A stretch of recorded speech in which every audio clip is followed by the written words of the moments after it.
Yeah, excuse me. Can you please share with council your research on that? Right, as everyone here knows, our ordinance has provisions that various violations of which are only ascertained through decibel reading. And we've always resisted that in terms of the financial cost in enforcing it and keeping the machinery up to date. And so Joe had asked me, is it possible for us to try to, remove those provisions from our ordinance and draft a noise ordinance that doesn't have that language in it? And the answer is absolutely yes. If council wants to, we can repeal that ordinance in its entirety, and we can try to draft a noise ordinance that has language in it that will not require, a formal decibel reading. The only caution that you have with that is that language has to be general, and it has to be very subjective. Almost like if it would have to be unreasonable, it would have to be words such as unreasonable, inappropriate, noise which would annoy or alarm someone. Those are the types of language or types of words that are used in noise ordinances without decibel reading. So basically our code enforcement person, or hopefully our police department, if they were willing to enforce a borough ordinance, which is a constant bone of contention with them, as we all know, would be willing and able to make those determinations. Can we draft it? Yes. Can we repeal the other one? Absolutely. The only caution we have is that we now have those types of things. We just heard a motorcycle go by.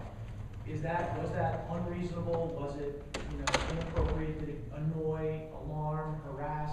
Those are the types of words that are used in those ordinances.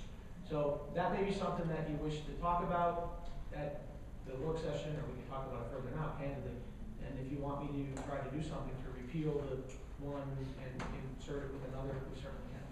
Well, does anybody have questions for Sam?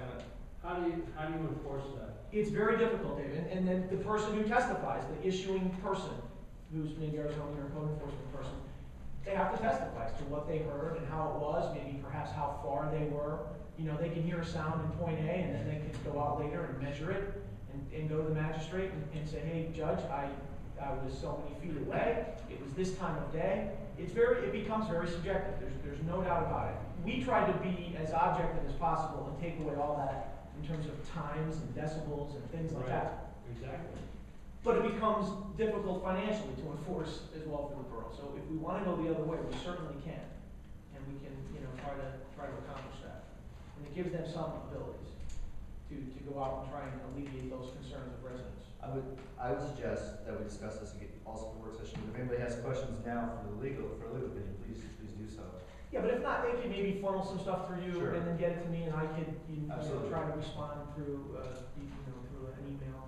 Okay. And whatever we can do to try and get it on the agenda if it's appropriately placed there.